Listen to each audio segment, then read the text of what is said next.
উম্মু হাবিবা রাদিয়াল্লাহু আনহা বলেন, নবী করিম সাল্লাল্লাহু আলাইহি ওয়াসাল্লাম বলেছেন, যে ব্যক্তি দিনে ও রাতে যে ব্যক্তি 12 রাকাত সুন্নাত আদায় করে নেবে, তার জন্য কাল কিয়ামতের দিনে একটি জান্নাতের ঘর নির্মাণ করা হবে।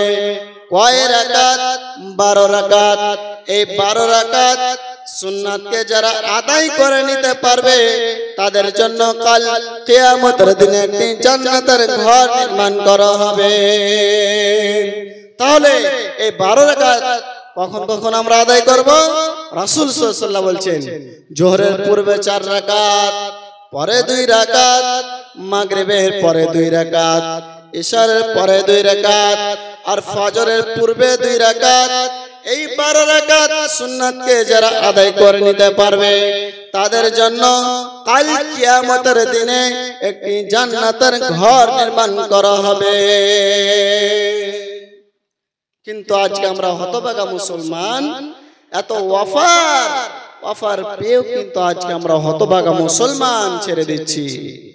আপনি কাল কিয়ামতের দিন পস্তাবেন, সেই দিন যে আল্লাহ আমাকে আর একবার সুযোগ দেওয়া হোক। সেই দিন আপনার কোনোই কথা কাজে আসবে না, আপনাকে অপমান করে আপনাকে জাহান্নামে আপনাকে নিক্ষেপ করা হবে। অতএব আমার অনুরোধ আপনাদের কাছে, যে সমস্ত কাজকে ত্যাগ করে আগে সালাতের মতন আমলটাকে জড়িয়ে ধরুন, তারপরে কোনো আমল করবেন।